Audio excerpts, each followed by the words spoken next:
Hello students, कैसे हो आप सब लोग। मेरा नाम कामाक्षी गुणवंत है और आप देख रहे हैं कामाक्षी गुणवंत क्लासेस।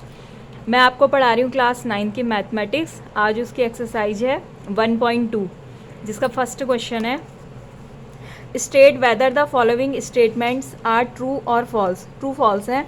फर्स्ट स्टेटमेंट है every irrational number is a real number. पिछली वीडियो में मैंने आपको रेशनल और इरेशनल नंबर बताए थे। इसका आंसर होगा true.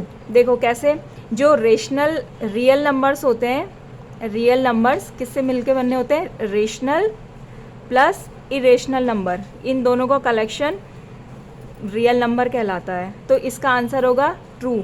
All irrational and rational number together make up the collection of real number. Real number को कैपिटल आर से डिनोट करते हैं। उसके बाद हमारा सेकंड स्टेटमेंट है every point on the number line is of the form root M where M is a natural number. देखो जो स्टेटमेंट है उसका मतलब है कि कोई भी नेचुरल नंबर है वो है √1 है, √2 है, √3 है एंड सो ऑन। क्वेश्चन में है कि ये सारे जो कंसेक्यूटिव नंबर्स हैं नंबर लाइन पे सिर्फ यही नंबर्स होते हैं, इनके अलावा और कोई नंबर नहीं होता है।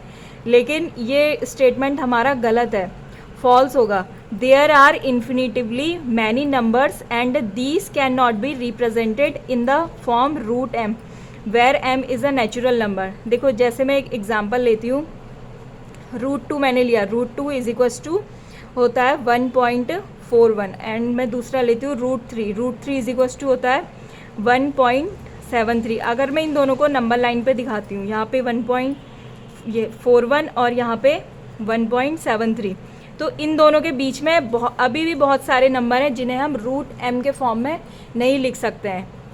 तो ये स्टेटमेंट हो जाता है हमारा गलत। उसके बाद हमारा थर्ड स्टेटमेंट है every real number is an irrational number. अभी मैंने आपको समझाया था कि rational number plus irrational number दोनों से मिलकर रियल नंबर बनते हैं। तो ये स्टेटमेंट भी होता है हमारा गलत होता है, क्योंकि all rational numbers are also real numbers. कोई भी इरेशनल नंबर रियल नंबर हो सकता है, लेकिन कोई भी रियल नंबर जरूरी नहीं कि इरेशनल नंबर हो। फॉल्स होगा, all rational number are also real numbers.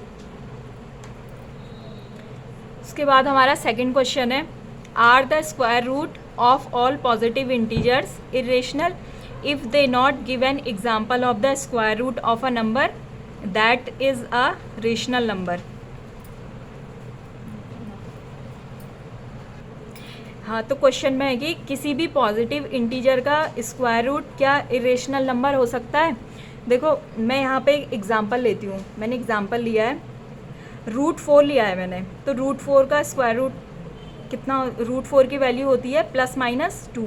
ऐसे ही मैंने लिया है √9 की वैल्यू होती है +-3, और ये दोनों ही +2 और -2 दोनों ही एक रेशनल नंबर हैं, और ऐसे ही +-3 दोनों ही एक रेशनल नंबर हैं। ये दोनों इरेशनल नंबर नहीं है। तो इसका आंसर हो जाएगा square root of positive integers are not irrational number. आप कोई दूसरा भी एग्जांपल ले सकते हैं, जैसे √25 लोगे, √25 की वैल्यू होती है +-25, +5 भी और -5, ये दोनों के दोनों रेशनल नंबर हैं, इरेशनल नंबर नहीं है। क्वेश्चन थर्ड है so that √5 can be represented on the number line. इस क्वेश्चन को करने के लिए हमें पाइथागोरस थ्योरम पता होनी चाहिए। पाइथागोरस थ्योरम होती है हाइपोटेन्यूस का square is equals to perpendicular का स्क्वायर प्लस बेस का स्क्वायर।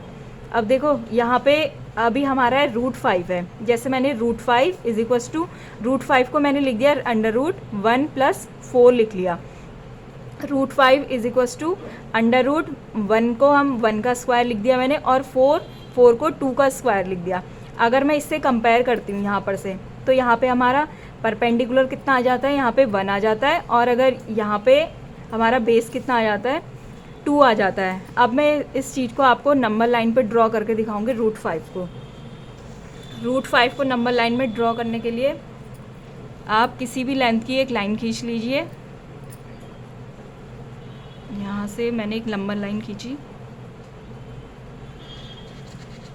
इस पे 1 यूनिट के पार्ट कर लिए।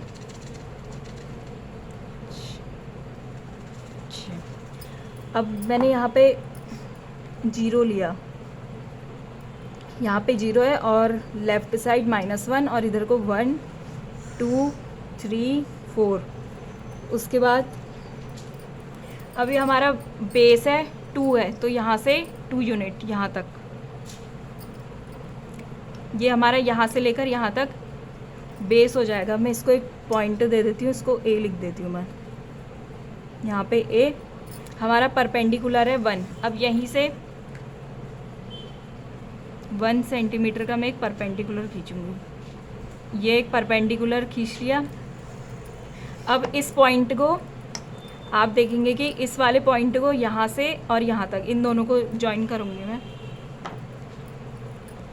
यहाँ से लेकर